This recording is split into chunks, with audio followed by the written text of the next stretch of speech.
Hello students welcome to my SM studio YouTube channel. आज मैं এই ভিডিওটা তোমালোকৰ যেটো উন্মেষ এছামিজ কিতাপ আছিল এই কিতাপৰ প্ৰথমটো চ্যাপ্টাৰ ইয়াত দিয়া আছে। নতুন সিলেবাস আহি গৈছে, নতুন কিতাপ হয় এটো আমাৰ দেশ। এই কবিতাখনত থকা সকলোবৰ পাঠ্যপুথি যি পাঠভিত্তি যি কোশ্চেন আছিল এই কোশ্চেনবোৰ মই সলিউশন কৰি দিম, একেবাৰে শৰ্ট অ্যানসাৰ সলিউশন কৰি দিম। আৰু কবিৰ পৰিচয়ত আমাৰ যি এডিশনাল কোশ্চেন আছে এই কোশ্চেনবোৰ মই সলভ কৰি দিম। ইয়াত এডিশনাল কোশ্চেন আছে, ইয়াতো আছে, আৰু এইফালে আগজাননী আমাৰ আৰম্ভণিতে এডিশনাল কোশ্চেন হ'ব। এই কোশ্চেনবোৰ মই আলোচনা কৰি দিম। তো প্ৰথমতে আমি এই প্যাৰাগ্ৰাফটো পঢ়িম। আমাৰ ভাৰত, অসম আমাৰ উত্তৰ পূব দিশত অৱস্থিত। এইটো কোশ্চেন হ'ব পাৰে যে অসম আমাৰ কোন দিশত অৱস্থিত। এই কোশ্চেনটো মই বনাইছো, এডিশনাল কোশ্চেন হিচাপে পাই যাবা। অসম আমাৰ জন্মভূমি, নিজৰ দেশ তথা জন্মভূমি সকলোৰে আপন আৰু আদৰৰ। তাৰপিছত দিছে নিজৰ দেশ আৰু জন্মভূমিক আমি সকলোৱে ধুনীয়া আৰু গৌৰৱৰ ঠাই বুলি অনুভৱ কৰা। অতীজৰ পৰা আমাৰ দেশখন সাহিত্য সংস্কৃতি দেৱ দেৱতা ঋষি মুনি আৰু গুণী জ্ঞানী লোকৰ বাবে বিশ্বত পৰিচিত। এইটো কোশ্চেন হ'ব পাৰে যে অতীতৰ পৰা আমাৰ দেশখন কিহৰ বাবে বিশ্বত পৰিচিত। এইটো মই কোশ্চেন বনাইছো, এডিশনাল কোশ্চেন হিচাপে অতিৰিক্ত কোশ্চেন হিচাপে পাই যাবা। ইয়াৰ পিছত দি আছে ইয়াৰ প্ৰাকৃতিক শোভা ভৌগোলিক বৈচিত্ৰ্য আদিয়ে আমাৰ দেশ তথা জন্মভূমিক কেনেদৰে মনোমোহা কৰি তুলিছে কবিতাটোৰ জৰিয়তে সেই কথা প্ৰকাশ পাইছে। তো কবিতাটো পঢ়ি ল'বা, মই কবিতাটো নপঢ়ো কাৰণ ভিডিঅ'টো লং হৈ যাব। গতিকে মই ডাইৰেক্ট কোশ্চেন আলোচনা কৰিম, এডিশনাল কোশ্চেন আৰু পাঠভিত্তিক কোশ্চেন আলোচনা কৰিম। আৰু কবিৰ পৰিচয়টো আমি পঢ়ি ল'ম ইয়াৰ পিছত। কবিৰ পৰিচয় কি আছে ইয়াত? কবিৰ পৰিচয় দিয়া আছে অতুল চন্দ্ৰ হাজৰিকা 1903 আৰু 1986 খ্ৰীষ্টাব্দ। 1903 চনত অতুল চন্দ্ৰ হাজৰিকাৰ জন্ম হৈছিল, এইটো কোশ্চেন পাই যাবা। আৰু 1986 চনত অতুল চন্দ্ৰ হাজৰিকাৰ মৃত্যু হৈছিল। ইয়াতে কি দিছে? প্ৰথমতে ইয়াত দিয়া আছে এগৰাকী কবি, নাট্যকাৰ, গদ্য লেখক আৰু শিশু সাহিত্যিক। তেওঁ 1959 খ্ৰীষ্টাব্দৰ অসম সাহিত্য সভাৰ ৭বিংশতিতম অধিৱেশনৰ সভাপতিৰ আসন অলংকৃত কৰিছিল। এইটো কোশ্চেন হ'ব পাৰে যে কিমান শতিকাত তেওঁ ৭বিংশতম অধিৱেশনৰ সভাপতিৰ আসন অলংকৃত কৰিছিল। এইটো মই কোশ্চেন বনাইছো এডিশনাল কোশ্চেন হিচাপে। ইয়াৰ পিছত আৰু ইম্পৰ্টেণ্ট কোশ্চেন আছে ইয়াত। তেওঁ 1969 খ্ৰীষ্টাব্দত বা চনত মঞ্চ লেখা গ্ৰন্থৰ বাবে সাহিত্য অকাডেমী বঁটা লাভ কৰিছিল। তেওঁ কিমান চনত কি গ্ৰন্থৰ বাবে সাহিত্য অকাডেমী বঁটা লাভ কৰিছিল? মঞ্চ লেখা গ্ৰন্থৰ কাৰণে। এইটো কোশ্চেন আছে, পাই যাবা এডিশনাল কোশ্চেনত। তাৰপিছত দিয়া আছে অসম সাহিত্য সভাই তেওঁক 1982 খ্ৰীষ্টাব্দত সাহিত্য চৰ্চা উপাধিৰে সন্মানিত কৰিছিল। এইটো কোশ্চেন আছে যে অসম সাহিত্য সভাই কিমান চনত তেওঁক কি উপাধিৰে সন্মানিত কৰিছিল? 1982 খ্ৰীষ্টাব্দত সাহিত্য চৰ্চা উপাধিৰে সন্মানিত কৰিছিল। ইয়াৰ পিছত কি আছে? তেওঁৰ সাহিত্য কৃতিসমূহৰ ভিতৰত টিকেন্দ্ৰজিৎ আছে, নন্দদুলাল আছে। এইটো কোশ্চেন হ'ব পাৰে যে কীৰ্তিস্তম্ভ দুটা নাম লিখা আমাৰ অতুল চন্দ্ৰ হাজৰিকাৰ কীৰ্তিস্তম্ভ দুটা নাম হৈছে টিকেন্দ্ৰজিৎ আৰু নন্দদুলাল। তাৰপিছত নৰকাসুৰটো কীৰ্তিস্তম্ভৰ ভিতৰত পৰে আৰু নাটক দিয়া আছে মানিকী মধুৰী। তাৰপিছত ৰুনুক ঝুনুক দিয়া আছে, ফেহুজ আলী দিয়া আছে, আৰু কবিতা পুথি দিয়া আছে এণ্ডাৰছনৰ সাধু, উজবৰ ভোগজৰা, উজবৰ ৰংচৰা আদি গ্ৰন্থ উল্লেখযোগ্য। এইজনৰ সাহিত্যিক 1971 খ্ৰীষ্টাব্দত ভাৰত চৰকাৰৰ তৰফৰ পৰা পদ্মশ্ৰী সন্মানেৰে বিভূষিত হয়। ইয়াত এটা কোশ্চেন হ'ব পাৰে, ইয়াতে মোষ্ট ইম্পৰ্টেণ্ট কোশ্চেন এইটো যে অতুল চন্দ্ৰ হাজৰিকাই কিমান চনত পদ্মশ্ৰী সন্মানেৰে বিভূষিত কৰিছিল, বা ভাৰত চৰকাৰে কিমান চনত পদ্মশ্ৰী সন্মানেৰে বিভূষিত কৰিছিল? 1971 চনত। আৰু এটা কোশ্চেন হ'ব পাৰে যে 1971 চনত অতুল চন্দ্ৰ হাজৰিকাই ভাৰত চৰকাৰৰ পৰা কি বঁটা লাভ কৰিছিল? পদ্মশ্ৰী বঁটা লাভ কৰিছিল। তো কবিৰ পৰিচয় আমাৰ আলোচনা হৈ গ'ল। এইখিনিৰ পৰা মই অতিৰিক্ত কোশ্চেন দিম। তোমালোকে যদি অতিৰিক্ত কোশ্চেন বিচাৰা তেনেহ'লে ভিডিঅ'টো সম্পূৰ্ণকৈ দেখিবা, আৰু কোনোবাই যদি চেনেলটো নতুন হয় তেনেহ'লে চেনেলটো ছাবস্ক্ৰাইব কৰিব, ভিডিঅ'টোত এটা লাইক কৰিব আৰু কমেণ্ট কৰিবলৈ নাপাহৰিবা, আৰু দ্বিতীয় চেপ্টাৰলৈ অপেক্ষা কৰি থাকিবা। তলত দিয়া প্ৰশ্নসমূহৰ শুদ্ধ উত্তৰটো বাছি উলিয়াই সঠিক বৃত্তটো পূৰণ কৰা। ইয়াত প্ৰথম কোশ্চেন কি দিছে? কবিতাটোত আমাৰ দেশৰ মূৰৰ মুকুট বুলি কাৰ কথা কৈছে? ইয়াত 4টা অপশ্যন দিছে। প্ৰথমটো দি আছে লুইতৰ, ক নম্বৰ অপশ্যন দি আছে লুইতৰ, খ নম্বৰ দি আছে দেৱভূমি, গ নম্বৰ দি আছে হিমালয়ৰ, আৰু ঘ নম্বৰ দি আছে পাটকাইৰ। ইয়াৰ উত্তৰ মই এইফালে দেখুৱাই দিছোঁ। ইয়াৰ উত্তৰ হ'ব হিমালয়। ইয়াত দিয়া আছে, ইয়াৰ উত্তৰ ইয়াত দিয়া আছে আমাৰ দেশৰ মুকুট মূৰৰ হিমালয় গিৰিবাস। ইয়াৰ উত্তৰ হৈছে, গতিকে ইয়াৰ উত্তৰ হৈছে অপশ্যন নম্বৰ গ হৈছে শুদ্ধ উত্তৰ। এইটো হৈছে শুদ্ধ উত্তৰ। তাৰপিছত কোশ্চেন নম্বৰ 2 কি দি আছে? কবিয়ে আমাৰ দেশক, এইটো কোশ্চেন নম্বৰ 2 হয়। কবিয়ে আমাৰ দেশক দেৱভূমিৰ লগত কিয় তুলনা কৰিছে? ইয়াত 4টা অপশ্যন দি আছে। অপশ্যন নম্বৰ ক দিছে হিমালয় পৰ্বত আমাৰ দেশৰ শিৰত মুকুট হিচাপে থকাৰ বাবে। অপশ্যন নম্বৰ খ দি আছে আমাৰ দেশখন ধনে ধনে ৰূপে ৰসে গীতে ভৰি থকাৰ বাবে। তাৰপিছত অপশ্যন নম্বৰ গ দি আছে পুৰাণ মহাভাৰতত আমাৰ দেশখনক দেৱভূমি ৰূপে বৰ্ণনা কৰাৰ বাবে। আৰু অপশ্যন নম্বৰ ঘ দি আছে আমাৰ দেশখন পৰ্বত পাহাৰ নদ নদী আদিৰে ভৰি থকাৰ বাবে। ইয়াৰ শুদ্ধ উত্তৰ হৈছে মই এইফালে দেখুৱাই লৈছোঁ কি কৈছে কুৱেশ্যনটো আমাৰ দেশক দেৱভূমিৰ লগত কিয় তুলনা কৰিছে অপশ্যন নম্বৰ গ হৈছে এই শুদ্ধ উত্তৰ পুৰাণ মহাভাৰতত আমাৰ দেশখনক দেৱভূমি ৰূপে বৰ্ণনা কৰাৰ বাবে এইফালে মই দেখুৱাই দিছোঁ কবিতাটোত ইয়াতে দিয়া আছে আমাৰ ইয়াতে দেখা নানা গুণ গান সমধুৰ নাম পুৰাণত ভাৰতত দেৱভূমি বুলি আমাৰ দেশে জিলিকিছে জগতত গতিকে ইয়াৰ শুদ্ধ উত্তৰ হৈছে অপশ্যন নম্বৰ গ পুৰাণ মহাভাৰতত আমাৰ দেশখনক দেৱভূমি ৰূপে বৰ্ণনা কৰাৰ বাবে ইয়াৰ পিছত কুৱেশ্যন নম্বৰ 2 কি দিয়া আছে তুমি ওপৰৰ দ্বিতীয় প্ৰশ্নৰ উত্তৰটো কিয় শুদ্ধ বুলি ভাবি ললা সহপাঠীৰ লগত আলোচনা কৰা এইটো না আহে এক্সামত গতিকে আমি ইয়াৰ পিছৰ কুৱেশ্যনবোৰ আলোচনা কৰিম 3 নম্বৰ কুৱেশ্যন কি দিছে তলত দিয়া প্ৰশ্নকেইটা উত্তৰ লিখা ক নম্বৰ কুৱেশ্যন কি দিছে ক নম্বৰ কুৱেশ্যন দিয়া আছে কবিয়ে কোন ঠাইত অৰুণ উদয় হয় বুলি উল্লেখ কৰিছে ইয়াৰ উত্তৰ মই ইয়াত লিখি লৈছো ইয়াৰ উত্তৰ হৈছে পাটকাই পৰ্বতত এনেকৈ লিখিবা মই উত্তৰটো কৈ দিছো প্ৰথমে কবিয়ে লিখিবা তাৰ পিছত এইটো লিখিবা পাটকাই পৰ্বতত অৰুণ উদয় হয় বুলি উল্লেখ কৰিছে খ নম্বৰ কুৱেশ্যন কি দিছে কবিয়ে অমৃতধাৰা কত বৈছে বুলি কৈছে ইয়াৰ উত্তৰ হৈছে অপশ্যন নম্বৰ খৰ উত্তৰ হৈছে কুৱেশ্যন নম্বৰ খৰ উত্তৰ হৈছে খাচিয়া পৰ্বতত এইটো হৈছে শুদ্ধ উত্তৰ তাৰ পিছত কুৱেশ্যন নম্বৰ গ কি দিছে কিহে অসমী আয়ৰ গাৰ জেউতি চৰাই ইয়াৰ শুদ্ধ উত্তৰ হৈছে শুকুলা পাঠৰ ৰিহা মেখেলাই অসমী তাৰ পিছত ঘ নম্বৰ কুৱেশ্যন কি দিছে দেৱভূমি বুলি ঘ নম্বৰ কুৱেশ্যন দিছে দেৱভূমি বুলি কবিয়ে কোনখন ঠাইৰ কথা কৈছে ইয়াৰ উত্তৰ হৈছে দেৱভূমি বুলি কবিয়ে আমাৰ অসমৰ কথা কৈছে এইটো কমন কুৱেশ্যন হয় আমাৰ অসমৰ কথাই ক'ব গতিকে ইয়াৰ পিছত কুৱেশ্যন কি কৈছে কবিয়ে অসমী আয়া কিহৰ সাতসৰী পিন্ধা বুলি কৈছে মোষ্ট ইম্পৰ্টেণ্ট কুৱেশ্যন হয় এইটো ভেৰি ভেৰি ইম্পৰ্টেণ্ট কুৱেশ্যন ইয়াৰ উত্তৰ হৈছে জানজুৰিৰ সাতসৰীৰ কথা কৈছে ইয়াৰ উত্তৰ হৈছে জানজুৰিৰ সাতসৰী পিন্ধা বুলি কৈছে তাৰপিছত 4 নম্বৰ কুৱেশ্যন কি কৈছে কবিয়ে আমাৰ দেশখনক কি কাৰণত স্বৰ্গতকৈ অধিক বুলি কৈছে আলোচনা কৰা বা বহলাই লিখা মোষ্ট ইম্পৰ্টেণ্ট কুৱেশ্যন মই ইয়াৰ উত্তৰ দি দিছো ইয়াৰ উত্তৰ হৈছে কবিয়ে আমাৰ দেশখনক বহুতো কাৰণত স্বৰ্গতকৈ অধিক বুলি কৈছে ইয়াৰ কাৰণ ইয়াত দিয়া আছে কবিয়ে কৈছে আমাৰ দেশত সকলো ধৰণৰ প্ৰাকৃতিক সম্পদৰে ভৰপূৰ এফালে হিমালয় নদী পাটকাই পাহাৰ লগতে বিভিন্ন অৰণ্যৰ লগত বিভিন্ন ধৰণৰ গছ-গছনিৰ ফল ফুলেৰে ভৰা এই কাৰণে কবিয়ে আমাৰ দেশখনক স্বৰ্গতকৈ অধিক বুলি কৈছে ইয়াৰ পিছত কি দিছে 5 নম্বৰ কুৱেশ্যন কবিতা ফাঁকিৰ পৰা তলত দিয়া প্ৰশ্নকেইটাৰ উত্তৰ লিখা পাটকায়া মেলে কলা চুলিটাৰী অৰুণ উদয় তাত লুইতে পখালি চৰণ দুখনি দিয়ে ৰিহাখনি গাত অপশ্যন নম্বৰ ক কি দিছে ইয়াত কলা চুলিটাৰী কোনে মেলে বুলি কৈছে মোষ্ট ইম্পৰ্টেণ্ট কুৱেশ্যন হয় ইয়াৰ উত্তৰ হৈছে ক নম্বৰ উত্তৰ হৈছে পাটকাই পৰ্বতে মেলে বুলি কৈছে ইয়াত হ'ব কলা চুলিটাৰী পাটকাই পৰ্বতে মেলে বুলি কৈছে খ নম্বৰ কুৱেশ্যন কি কৈছে লুইতে কাৰ চৰণ দুখলি পখালি দিয়ে বুলি কৈছে অসমৰ এইটো হ'ব লুইতে অসমৰ চৰণ দুখনি পখালি দিয়ে বুলি কৈছে গ নম্বৰ কুৱেশ্যন কৈছে ৰিহাখনি বুলি কিহৰ কথা কৈছে ইয়াৰ উত্তৰ হৈছে লুইত বা ব্ৰহ্মপুত্ৰ ৰিহাখনি বুলি ব্ৰহ্মপুত্ৰৰ কথা কৈছে ইয়াৰ উত্তৰ হৈছে লুইত তাৰপিছত কুৱেশ্যন নম্বৰ 6 কি দিয়া আছে কুৱেশ্যন নম্বৰ 6 কৈছে কবিতাটিৰ ভাৱৰ লগত সংগতি ৰাখি ক অংশৰ সৈতে খ অংশ আষ্টানি মিলোৱা ইয়াত ক অংশ কি দিছে প্ৰথমটো আৰু কদগিৰি আছে সভা কৰি আচলতে নাচে তৰা ইয়াৰ উত্তৰ হৈছে এইটো হ'ব ইয়াৰ উত্তৰ মই ডাক দি দিছো কি কৈছে ইয়াত পৰ্বত পাহাৰ আদি দেশ মাতৃৰ অলংকাৰ স্বৰূপ ইয়াত প্ৰবাহিত হৈ থকা নৈ নিজৰ সমূহক মাতৃৰ চাদৰৰ আচলৰ লগত তুলনা কৰিব পাৰি ইয়াত জোন বেলি তৰাই তীৰ বিৰাই তুলি অপূৰ্ব শোভাৰ সৃষ্টি কৰে ইয়াত শোভা কৈছে ইয়াত অপূৰ্ব শোভাৰ সৃষ্টি কৰে তাৰপিছত ইয়াৰ পিছত দ্বিতীয়টো দিছে অসমা সুষমা মুনি মনোৰমা আমাৰ চেনেহি আই ইয়াৰ উত্তৰ হৈছে আমাৰ শেষৰটো একেবাৰে ইয়াত দিয়া আছে ইয়াৰ উত্তৰ হৈছে এইটো মই দাগ দি দিছো পৰ্বত পাহাৰৰ নদ নদীৰে সমৃদ্ধ অসম এখন মনোৰম ঠাই জ্ঞানী লোকসকলৰ বিভিন্ন অৱদানেৰে অসম মাতৃ সমৃদ্ধ হৈ আছে এইটো হৈছে উত্তৰ আৰু এইটোৰ উত্তৰ কি হ'ব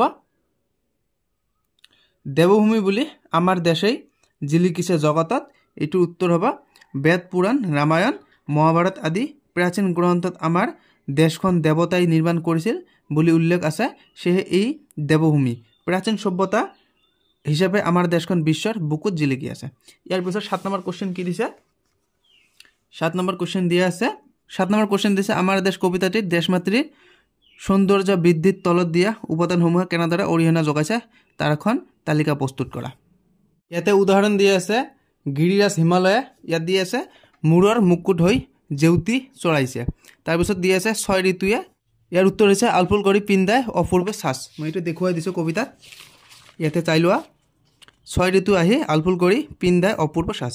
ইয়াৰ পৰা মই লিখি দিছোঁ এইটো এনচাৰ, ইয়াৰ এনচাৰ। তাৰপিছত ইয়াত কি দিছে পাটকাই পৰ্বতে, মই ইয়াৰ উত্তৰ লিখিছোঁ কলা চুলিটাৰী অৰুণ উদয়। মই ইয়াৰ উত্তৰটো ইয়াৰ পৰা লিখিছোঁ, ইয়াতে চাই লোৱা। পাটকাই মানে পাটকায়ে মেলে কলা চুলিটাৰী অৰুণ উদয়, এইটো লিখিলে হৈ গ'ল। ইয়াৰ পিছত কি দিছে লুইতে, গতিকে ইয়াৰ উত্তৰ ইয়াত আছে, মই দেখুৱাই দিছোঁ। ইয়াৰ উত্তৰ হৈছে লুইতে পখালি চৰণ দুখনি দিয়ে ৰিহাখনি গাত, এইখিনি লিখিলে ইয়াৰ উত্তৰ হৈ যাব। এইখিনি ইয়াত লিখিলে ইয়াৰ উত্তৰ হৈ যাব। তাৰপিছত কি দিছে জান জুৰিয়া, মই ইয়াৰ উত্তৰ কবিতাত দেখুৱাই দিছোঁ, ইয়াতে দি আছে জান জুৰি, চাই লোৱা। ইয়াতে দি আছে জান জুৰি, কুল কুল কৰি আহে জান জুৰি, এইটো লিখিলে হৈ গ'ল। বা লৈ সাতেশ্বৰী হাৰ, এইটো লিখিলে হৈ গ'ল লৈ সাতেশ্বৰী হাৰ। ইয়াৰ পিছত কি দিছে পৰ্বত পাহাৰে, গতিকে ইয়াত পৰ্বত পাহাৰ একোৱেই নাই, ইয়াত গিৰি আছে, গিৰি মানে পৰ্বত। ইয়াতে দি আছে একেবাৰে শেষত গিৰি দি আছে শোভাযাত্ৰা কৰি আচলতে নাচে তৰা, এইটো লিখিলে হৈ গ'ল আছে শোভাযাত্ৰা কৰি আচলতে নাচে তৰা। ইয়াৰ পিছত কি কুৱেশ্যন দিছে 8 নম্বৰ কুৱেশ্যন দি আছে ইয়াত। 8 নম্বৰ কুৱেশ্যন কি দিছে তলত দিয়া শব্দবোৰৰ লগত ছন্দৰ মিল থকা শব্দৰে খালী ঘৰবোৰ পূৰণ কৰা। ইয়াত ভেজ দিছে, কেজ দিছে, ইয়াত বেজ দিছে, কেজ দিছে, দেশ দিছে, মই ইয়াত ভেজ দি দিছোঁ। গতিকে ইয়াত ভৰা দি আছে, ইয়াত তৰা হ'ব, ইয়াত মৰা হ'ব, ইয়াত ধৰা হ'ব, লিখিলে হ'ল। ইয়াত হাৰ দি আছে, তাৰপিছত মই মাৰ দিছোঁ, কাৰ দিছোঁ আৰু তাৰ দিছোঁ। ইয়াত দি আছে গাত, তাৰপিছত ইয়াত হ'ব দাঁত, মাত আৰু তাত হ'ব। তাৰপিছত 9 নম্বৰ কুৱেশ্যন কি দিছে মোষ্ট ইম্পৰ্টেণ্ট কুৱেশ্যন এইটো, শব্দৰ খেল খেলো আহা। ক নম্বৰ কুৱেশ্যন কি দিছে পদ্যটোত এনেকুৱা এটি 6 আখৰীয়া শব্দ আছে যিটোৰ প্ৰথম আখৰ 3টা মিলি পৃথিৱী বুজায়। প্ৰথম আখৰ 3টা মিলি পৃথিৱী বুজাই কৈছে। তাৰপিছত দ্বিতীয়টো কৈছে শেষত 3টা মিলি সুন্দৰী বুজায়, আৰু তৃতীয়টো দিছে তৃতীয় আৰু ষষ্ঠ আখৰ মিলি মাখন বুজায়। পাট্টিৰ পৰা শব্দটা বিচাৰি উলিওৱা। এই শব্দটি পাট্টিতে আছে, মই এই শব্দটো দিছোঁ, ইয়াতে লিখি আছে ভুৱন মোহিনী। ইয়াতে মই পাঠটোত মই দেখুৱাই দিছোঁ, এই শব্দটো আছে, ইয়াতে দেখুৱাই দিছোঁ, ইয়াতে চাই লোৱা। ইয়াতে দি আছে নুগুছে হেঁপাহ চাও চকু ভৰি ভুৱন মোহিনী ভেষ, ভুৱন মোহিনী বেশ। এতিয়া চাই ল'ম 3টাই হৈছেনে হোৱা নাই। ইয়াত দি আছে প্ৰথমটো কি প্ৰথম আখৰ 3টা মিলি পৃথিৱী বুজায়। প্ৰথম আখৰ 3টা কি কৈছে ভুৱন, এইটো হৈছে প্ৰথম 3টা হৈছে ভুৱন, ভুৱন মানে পৃথিৱী, এইটো হৈ গ'ল আমাৰ। তাৰপিছত দ্বিতীয়টো কি কৈছে শেষত 3টা মিলি সুন্দৰী বুজায়। শেষত 3টা কি কৈছে মোহিনী, মোহিনী, এই 3টা মিলি আমাৰ সুন্দৰী বুজায়, মোহিনী মানে সুন্দৰী। আৰু তৃতীয়টো কি কৈছে তৃতীয় আৰু ষষ্ঠ আখৰ মিলি মাখন বুজায়। তৃতীয় আৰু ষষ্ঠ, তৃতীয় কি ন, এইটো হৈছে তৃতীয় আৰু নি হৈছে ষষ্ঠ, গতিকে ন নি হ'লে কি হ'ব ননী, ননী আমাৰ মাখন বুজায়, ননীৰ অৰ্থ হৈছে মাখন। তেনেহ'লে আমাৰ উত্তৰ হৈ গ'ল ভুৱন মোহিনী। অ'কে, ইয়াৰ পিছত উত্তৰ দেখিম আমি। ইয়াৰ পিছত কি কৈছে এতিয়া শব্দটোৰ পৰা প্ৰথম আখৰৰ উকাৰ আঁতৰাই দিলে প্ৰথম আৰু দ্বিতীয় আখৰ মিলি জগত বুজা শব্দ হ'ব ভৱ। চাই লোৱা ভালদৰে, মোষ্ট ইম্পৰ্টেণ্ট কুৱেশ্যন। ইয়াৰ পিছত দ্বিতীয়টো কুৱেশ্যন কি দিছে প্ৰথম দ্বিতীয় আৰু তৃতীয় আখৰ মিলি ঘৰ বুজা শব্দ হ'ব ভৱন। আৰু তৃতীয় কুৱেশ্যনটো দিছে প্ৰথম আৰু শেষৰ আখৰ মিলি ভগ্নী বুজা শব্দ হ'ব ভনী। হৈ গ'ল উত্তৰ। ইয়াৰ পিছত 10 নম্বৰ কুৱেশ্যন কি কৈছে কবিতাটিত থকা জুৰীয়া শব্দবোৰ বিচাৰি উলিয়াই লিখা।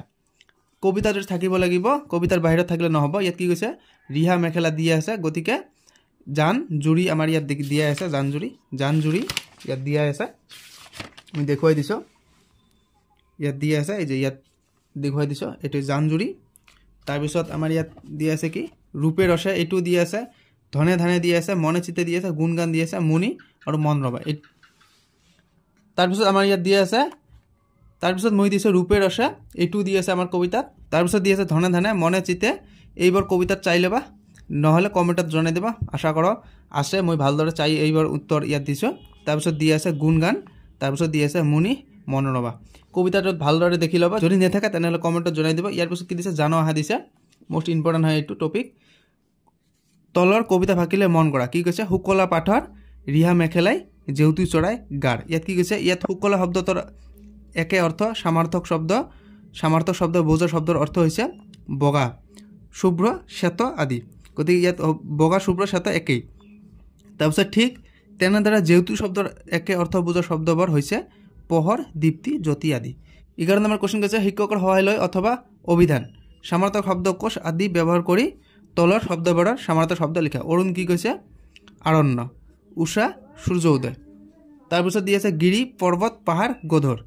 তাৰপিছত জননী দি আছে মা মাতৃ আই তাৰপিছত ভৱন দিয়া আছে ঘৰ আৱাস নিবাস বা বাসস্থান এইটো দিলে হ'ল তাৰপিছত মই ইয়াত এইটো সাজটো দি আছে মই ইয়াত এইটো হোমৱৰ্ক দিছোঁ এইটো কমেণ্টত জনাই দিবা কোনোবাই নোৱাৰিলে মোক কৈ দিবা মই এনসাৰটো কমেণ্টত জনাই দিম ইয়াৰ পিছত 12 নম্বৰ কোৱেশ্চন কি কৈছে বাক্য ৰচনা কৰা মোস্ট ইম্পৰ্টেন্ট কোৱেশ্চন হয় অপূৰ্ব মানে কি অপূৰ্ব দি আমি বাক্য ৰচনা কৰিব লাগে তুলসিকা এজনী ছোৱালীৰ নাম তুলসিকা অপূৰ্ব সুন্দৰী তাৰপিছত উদয় দি আছে সূৰ্য সদায় পূবফালে উদয় হয় তাৰপিছত মনোহৰ দি আছে আমাৰ অসমখন মনোহৰ তাৰপিছত জেউতি দি আছে সূৰ্যৰ জেউতি আছে তাৰপিছত চেনেহী দি আছে মোৰ মাতৃ চেনেহী এইটো মোৰ অকল মোৰে নহয় সকলোৰে মাতৃ চেনেহী তাৰপিছত আলফুল দি আছে আমাৰ দেশত 6 ঋতুত গছ গছনিৰ আলফুল হয় ইয়াৰ পিছত 13 নম্বৰ কোৱেশ্চন দি আছে কবিতাটোত ওচৰা ওচৰি কৈ থকা বিশেষণ আৰু বিশেষ পদবাৰ বিচাৰি উলিয়াই তলৰ তালিকাত ভৰোৱা বিশেষ পদ হৈছে নাম বুজোৱা শব্দ হৈছে বিশেষ পদ আৰু বিশেষণ হৈছে গুণ বুজোৱা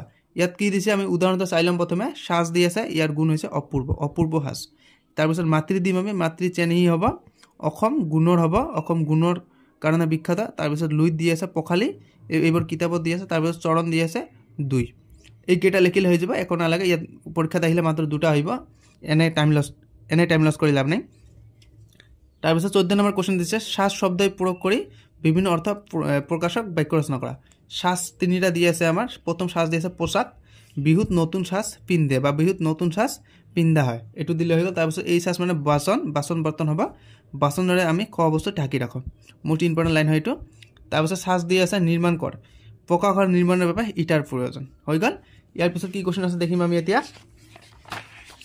15 নম্বৰ কোৱেশ্চন দি আছে পদ্যত থকা স্ত্ৰীলিং বুজোৱা অসমা শব্দটোৰ আৰ্হিত আন শব্দ গঠন কৰা ইয়াত দি আছে পুলিং অসম দি আছে অসমা হ'ব সৰল দি আছে সৰলা হ'ব অচল দি আছে কমেণ্টত জনাই দিব অচল হ'ব মই কৈ দিছো তথাপি কমেণ্টত জনাই দিব বৃদ্ধ দি আছে বিদ্যা হ'ব সুষম কি হ'ব কমেণ্টত জনাই দিব এইটো হোমৱৰ্ক থাকিল কমেণ্টত জনাই দিবা তাৰ পিছত জানো আহাটো পঢ়িম আমি কবিয়ে কবিতাটোত অপূৰ্ব শব্দটো ব্যৱহাৰ কৰিছে ব্যাকৰণৰ সূত্ৰৰ মতে ৰৰ লগত যুক্ত হলে ব্যঞ্জন বৰ্ণতা দ্বিত্ব হয় বৰ্তমান সময়ত ভাষা সৰলীকৰণৰ উদ্দেশ্য আগত ৰাখি এই দ্বিত্ব বৰ্জন কৰা হৈছে ইয়াতে উদাহৰণ দি আছে পূৰ্ব প্ৰচলিত ৰূপ অপূৰ্ব দি আছে অপূৰ্ব ইয়াত স্পেলিংটো ভালদৰে চাই লোৱা বানানটো ভালদৰে চাই লোৱা এটা ব উঠি গৈছে ইয়াত কৰ্ম দি আছে ইয়াত কৰ্ম দি আছে এটা ম উঠি গৈছে গতিকে আমি এইটো ফলো কৰি আমি 16 নম্বৰ কোৱেশ্চন বাৰ সলিউশন কৰিম গতিকে ইয়াত দুৰ্বল দি আছে ইয়াৰ পৰা এটা বা তুলি দিছে দুৰ্বল হৈ গল গতিকে ইয়াত অৰ্জুন দি আছে এটা জ তুলি দিবা এইটো হোমৱৰ্ক থাকিল কমেণ্টত জনাই দিবা এটা জ তুলি দি ইয়াত লিখি মোক কমেণ্টত জনাই দিবা ইয়াত কদ্দৈ দি আছে এইটো আমাৰ কদ্দৈ এনেকৈ হ'ব হৈছে ইয়াত পৰ্বত দি আছে এটা ব তুলি দিছো পৰ্বত হৈছে ইয়াত কীৰ্তন দি আছে এটা ত তুলি দিছো ইয়াত শৰ্মা দি আছে এটা ম তুলি দিছো তেনেকৈ ইয়াত এটা জ তুলি দি এটো সম্পূৰ্ণ কৰি মোক কমেণ্টত জনাই দিবা ইয়াৰ পিছত জানো আমি পঢ়িম আমি জ্ঞান সম্প্ৰসাৰণৰ কাৰণে দি আছে কবিতাটোত প্ৰকাশ পোৱা অনুসৰি অসমৰ ভৌগোলিক অৱস্থিতিৰ লগত পৰিচয় হোৱা ইয়াত আমাৰ অসমৰ মেপ দি আছে এইটো আমাৰ হিমালয় হয় হিমালয় মুকুটৰ নিচিনাকৈ আছে ইয়াত আৰু এইটো আমাৰ ব্ৰহ্মপুত্ৰ হয় ব্ৰহ্মপুত্ৰ নদী অসমৰ মাজৰে পাৰ হৈ গৈছে বৈ গৈছে ইয়াত চাইলা ভালদৰে এইটো হৈছে ব্ৰহ্মপুত্ৰ নদী আমাৰ আৰু ইয়াত খাসিয়া পাহাৰ দি আছে ইয়াত পাটকাই পৰ্বত দি আছে 17 নম্বৰ কোৱেশ্চন দিছে ভৌগোলিক চিত্ৰখনত অসমীয়া আইৰ মুকুট চুলিটাৰি আৰু চৰণ বুজোৱা অংশবোৰ চিনাক্ত কৰা ইয়াত মই অলপ আগতে কলা যে হিমালয় পৰ্বতটো মুকুটৰ নিচিনাকৈ আৱৰি আছে এইটো হৈছে আমাৰ হিমালয় পৰ্বত এইটো মুকুটৰ নিচিনা আৱৰি আছে গতিকে ইয়াত মুকুটে কি বুজাব হিমালয় পৰ্বতক বুজাব হৈছে তাৰপিছত চুলিটাৰি দি আছে পাটকাই পৰ্বতক বুজাব এইটো হৈছে আমাৰ চুলিটাৰি পাটকাই পৰ্বত তাৰপিছত দি আছে আৰু চৰণ কোনটো হ'ব আমাৰ আৰু ইয়াত চৰণে আমাৰ লুইতক বুজাইছে ব্ৰহ্মপুত্ৰক বুজাইছে ইয়াত ব্ৰহ্মপুত্ৰ দি আছে এই চৰণে এইটো বুজাইছে ইয়াৰ পিছত কি কোৱেশ্চন আছে দেখিম আমি 18 নম্বৰ কোৱেশ্চন কি কৈছে তোমালোকে কবিতাটোত সাতচাৰি নামৰ অলংকাৰবিধৰ নাম পাইছা এতিয়া তলত দিয়া শব্দজালৰ পৰা আন কেইবিধমান অসমীয়া অলংকাৰৰ নাম বাছি উলিয়াই শব্দসমূহৰ উপযুক্ত স্থানত লিখা ইয়াত লিখিব কৈছে উপযুক্ত স্থানত মই দেখুৱা দিছো এইটো আমাৰ কি এইটো হৈছে আমাৰ ডুগি গতিকে ড কত আছে এইটো ইয়াৰ পৰা আমি দেখিছো ইয়াৰ পৰা আমি চাইল লিখিছো ইয়াত ডুগি তাৰপিছত ইয়াত আ দিয়া আছে এইটো আঙুঠি হয় গতিকে ইয়াতে দিয়া আছে আঙুঠি ইয়াতে চাই ললে হল তাৰপিছত আমাৰ ইয়াত কি দিয়া আছে কে দিয়া আছে এইটো কি হ'ব আমাৰ কে কত আছে আমি এইটো চাইলাম কে কে আছে আমাৰ এইটো হৈছে আমাৰ কেৰু, এইটো হ'ব আমাৰ ইয়াৰ পৰা আমি ইয়াত লৈছোঁ কেৰু হ'ব ইয়াত। তাৰপিছত এইটো কি আছে গা দিয়া আছে, আমি গাটো দেখিম এতিয়া গামখাৰু হ'ব ইয়াত, গোটেইখিনি হ'ব ইয়াত গামখাৰু গোটেইখিনি মই লিখি দিছোঁ। তাৰপিছত এইফালে দি আছে নু দি আছে, নুটো আমি ভালদৰে চাই ল'ম। ইয়াত নু দিছে নুপুৰ হ'ব এইটো, ইয়াতে চাই লোৱা মই দেখুৱাই দিছোঁ। ইয়াতে নুপুৰ হ'ব এইটো মই লিখি দিছোঁ ইয়াত। তাৰপিছত ইয়াত জ দি আছে, আমি জটো চাম ইয়াত বৰ্গীত জ কত দি আছে, জ দি আছে, এইটো হ'ব আমাৰ বিৰগী দিলে হৈ গ'ল। ইয়াতে দি আছে ক দি আছে, আমি কটো বিচাৰিম, এই কটো বিচাৰিম। ইয়াতে দি আছে কপালি হ'ব, ইয়াত ক আছে কপালি।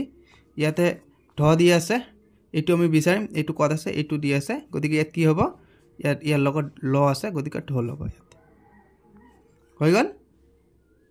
আমাৰ ইয়াত এতিয়া 19 নম্বৰ কুৱেশ্যন দেখিম। 19 নম্বৰ কুৱেশ্যন, কবিয়ে অসমৰ মনোমোহা প্ৰাকৃতিক সৌন্দৰ্য বৰ্ণনাৰ মাধ্যমেৰে মাতৃভূমিৰ প্ৰতি ভালপোৱা ভাৱ প্ৰকাশ কৰিছে। তোমাৰ উপজা ঠাইখনৰ কোনবোৰ দিছে তোমাৰ মনত ঠাইখনৰ প্ৰতি ভালপোৱাৰ ভাৱ জগাই তোলে? ইয়াৰ উত্তৰ মই দি দিম। ইয়াৰ উত্তৰ হৈছে মোৰ উপজা ঠাইখন খুব ধুনীয়া, ইয়াত সেউজীয়া ধাননি পথাৰ, পাহাৰ আৰু নদী আছে, চৰাইৰ শব্দ শুনিবলৈ পোৱা যায়, গাঁওখনৰ মানুহবোৰ মৰমীয়াল, এই সকলোবোৰ দেখি মই মোৰ ঠাইখনক বৰ ভাল। তাৰপিছত 20 নম্বৰ কুৱেশ্যন দিছে, লাচিত বৰফুকন, কনকলতা বৰুৱা, কুশল কোঁৱৰ, মণিৰাম দেৱান আদি ব্যক্তিসকলে অসমক ভালপোৱাৰ নিদৰ্শন দেখুৱাই গৈছে। তেওঁলোকৰ দেশপ্ৰেমৰ বিষয়ে দলত বা শিক্ষকৰ লগত আলোচনা কৰি আৰু ইণ্টাৰনেটৰ পৰা তথ্য সংগ্ৰহ কৰি লিখা। মই ইয়াৰ উত্তৰ দি দিছোঁ। তো প্ৰথমে আমি লাচিত বৰফুকন পঢ়িম। লাচিত বৰফুকন আছিল আহোম ৰাজৰ এক বিশিষ্ট সেনাপতি। তেওঁৰ জন্ম 1622 চনত হৈছিল। 1671 চনৰ শৰাইঘাট যুদ্ধত মোগল সেনাৰ বিৰুদ্ধে অসমীয়া সেনাক নেতৃত্ব দিয়ে দেশৰ বাবে তেওঁ নিজৰ জীৱন আপেক্ষিক নকৰি যুঁজ কৰিছিল। তেওঁক অসমৰ জাতীয় নায়ক বোলা হয়। ইয়াৰ পিছত আমি কনকলতা বৰুৱা পঢ়িম। কনকলতা বৰুৱা দিয়া আছে, কনকলতা বৰুৱা আছিল ভাৰতৰ স্বাধীনতা আন্দোলনৰ এগৰাকী সাহসী বীৰাংগনা। তেওঁৰ জন্ম হৈছিল 1928 চনত আৰু 1942 চনৰ এইটো অহিংসা আন্দোলন নহ'ব, এইটো 1942 চনৰ অহিংসা আন্দোলন নহয়। 1942 চনৰ ভাৰতক আন্দোলনৰ সময়ত ইংৰাজ চৰকাৰৰ বিৰুদ্ধে পতাকা লৈ গৈছিল আৰু তাতেই গুলীচালনাত মৃত্যু হয়। তেওঁৰ সাহসে বহু লোকক অনুপ্ৰাণিত কৰিছে। এতিয়া আমি মণিৰাম দেৱান পঢ়িম। মণিৰাম দেৱান আছিল অসমৰ প্ৰথম কৃষি উদ্যোগপতি আৰু স্বাধীনতা সংগ্ৰামী। তেওঁৰ জন্ম 1806 চনত হৈছিল। তেওঁ 1857 চনত বিপ্লৱত অংশগ্ৰহণ কৰিছিল। ষড়যন্ত্ৰ অভিযানত 1858 চনত তেওঁক ফাঁচি দিয়া হয়। তেওঁ অসমীয়া চাহ উদ্যোগৰ পথ প্ৰদৰ্শক আছিল। ইয়াৰ পিছত কুশল কোঁৱৰ পঢ়িম আমি। কুশল কোঁৱৰ আছিল অসমৰ স্বাধীনতা সংগ্ৰামী আৰু দেশপ্ৰেমিক। তেওঁৰ জন্ম হৈছিল 1905 চনত। 1942 চনৰ কুইক ইণ্ডিয়া মুভমেণ্ট বা ভাৰত ছাড়ো আন্দোলন সক্ৰিয়ভাৱে অংশ লয়। এজন দেশপ্ৰেমিক হিচাপে তেওঁৰ ফাঁসীৰ আদেশ দিয়া হয় আৰু 1943 চনত তেওঁক ফাঁসি দিয়া হয়। অসমৰ প্ৰথম শ্বহীদ বুলি কোৱা হয়। তাৰপিছত 21 নম্বৰত কি দিছে, তলত দিয়া গীতটি গাঁও আহা। গীতটি পঢ়ি ল'বা, বহুত টাইম লাগিব গাওঁতে, এইটো পঢ়ি ল'বা। ইয়াতে দি আছে কথা দিয়া আছে সৈয়দ আব্দুল মালিক, কণ্ঠ দি আছে, কণ্ঠ হৈছে সংগীতা বৰঠাকুৰ আৰু সুৰ দি আছে ভৱেন বৰঠাকুৰ। প্ৰকল্প দি আছে, প্ৰকল্পটো আমি আলোচনা কৰি দিম। অসমৰ কেইগৰাকীমান বীৰ বীৰাংগনাৰ নাম আৰু ফটো সংগ্ৰহ কৰি এটি এলবাম প্ৰস্তুত কৰা। ফটোটো তোমালোকে সংগ্ৰহ কৰি ল'বা আৰু সেই ব্যক্তিবোৰ চমুৰ পৰিচয় দিয়া আৰু সেই ব্যক্তিসকলৰ চমু পৰিচয় দিয়া। মই যিহেতু ইয়াত কনকলতা বৰুৱাই আছে, আমি কনকলতা বৰুৱাই দি দিম, ইয়াৰ বায়োগ্ৰাফি দি দিছোঁ। কনকলতা বৰুৱা আছিল ভাৰতৰ স্বাধীনতা আন্দোলনৰ এগৰাকী সাহসী বীৰাংগনা। তেওঁৰ জন্ম 1924 চনৰ 22 আগষ্টত গহপুৰত হৈছিল। 1942 চনৰ ভাৰতক আন্দোলনৰ সময়ত, ইয়াত অহিংসা আন্দোলন দি আছে, অহিংসা আন্দোলন নহ'ব। ভাৰতক আন্দোলনৰ সময়ত তেওঁ ইংৰাজীৰ পতাকা নুমাই স্বদেশী পতাকা ওলমাবলৈ গৈছিল। 20 ছেপ্টেম্বৰত 1942 তাৰিখে ইংৰাজৰ গুলীচালনাত তেওঁ শ্বহীদ হয়। কনকলতা দেশৰ বাবে নিজৰ প্ৰাণ উৎসৰ্গ কৰা এজনী অন্যতম যুৱ বীৰাংগনা বা মহিলা আছিল। তাৰপিছত 23 নম্বৰ কুৱেশ্যন কি কৈছে, 23 নম্বৰ কুৱেশ্যন, দেশপ্ৰেমমূলক কবিতা আৰু গীত সংগ্ৰহ কৰি এখন হাতে লিখা সংকলন প্ৰস্তুত কৰা। এইটো নালাগে, ইমান ইম্পৰ্টেণ্ট নহয়, এইটো হ'লে হৈ গ'ল। এতিয়া মই এডিশ্যনেল কুৱেশ্যন কেইটা আলোচনা কৰিম। ইয়াত দিয়া আছে আমাৰ দেশ, এইফালে লেফ্ট ছাইডত দি আছে 1903 চন। 1903 চনত অতুল চন্দ্ৰ হাজৰিকা জন্ম হৈছিল আৰু এইফালে ৰাইট ছাইডৰ তলত দি আছে 1986 চন। ইয়াত এই চনত তেখেতৰ মৃত্যু হৈছিল। তো প্ৰথম কুৱেশ্যন কি দি আছে, অসম ভাৰতৰ কোন দিশত অৱস্থিত? ইয়াৰ উত্তৰ হৈছে উত্তৰ পূব দিশত অৱস্থিত। আৰু দ্বিতীয় কুৱেশ্যন দি আছে আমাৰ দেশখন বিশ্বত কিহৰ বাবে পৰিচিত?